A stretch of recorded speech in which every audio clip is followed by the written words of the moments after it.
O te whaatalo whātu I lau whaafonga anga I le nei fo I tae au malo le whalau alo mai o Tālala Radio Samoa. Tō mua atu I talo le asonga fua. Ua tapena le solo te le a onga ona o whainga whaavai ua whaeilo mai le malo whaatatau I le tau. O le solo te ua whaamtalaina o le solo au pito I tele lea I tutono New Zealand. E whai a onga matangata mātutua ma o le aso lima o le masina fōu lea ua whai mai e whai ai. E le tasi se vaenga o le atunu o le awhai ai, ma o leo le awhai ai so o se a ai o New Zealand.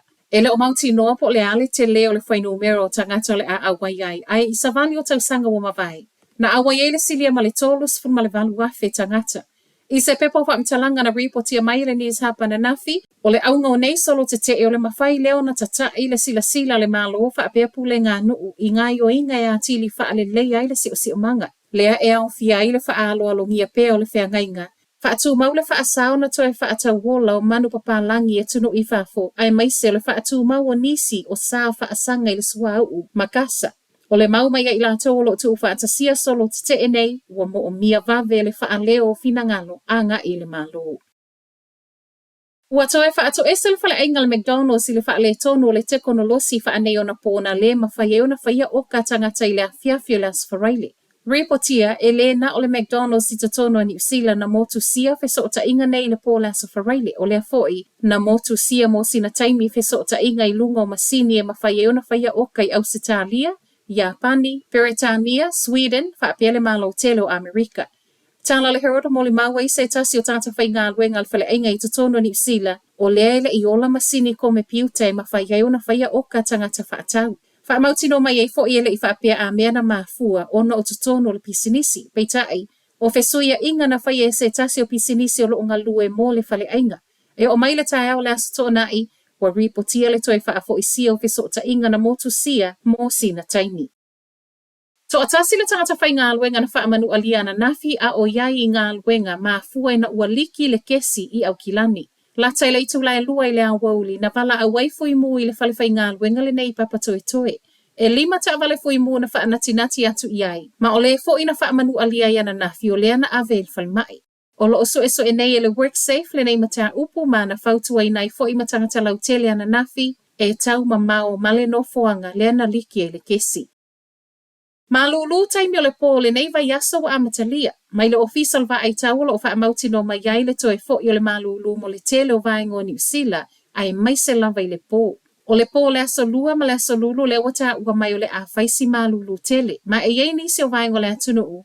O le apa ui le whaati ke ri e ui e le masaniai I le o ngā tutono le masino mati. O le aso lulu fo I o le vai aso le nei, o le ai amata umi e ona pongi sana I lo taimi malama lama o le aso. Ule pasina yei mea tō tino whanau ngā o ngā au kilani. O le toi fo I mai o whanau ngā o ngā lea o ngā tūlanga lua Pasadena I Point Chevalier I le mai ai o le tō ngā lawa pinga na whaafua se o na pēle pasi Waikato.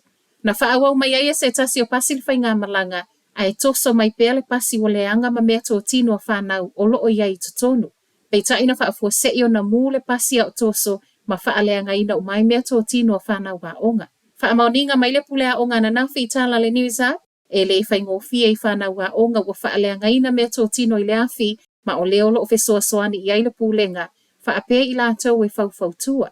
Whaafetai ai le ai se isi o whanau ngā o ngā nā afi ai. Matala muli muli, to ai titi se vaengo le au whai ngā luenga le Les Mills International le vaengo te konolosi, ma sui o le pūlenga I le alava mta ngā luenga, e ono le to iai ni ngā luenga. Reportia le Herald pe tusa ma le ono se fulu tangata ya awhiai ngā luenga. Peitai, te ena le pūlenga lea numera mwhai mai, e lalo mai o le ono se fulu mai e le whaapea wa mafua o na oni ya awhianga I tupe maua.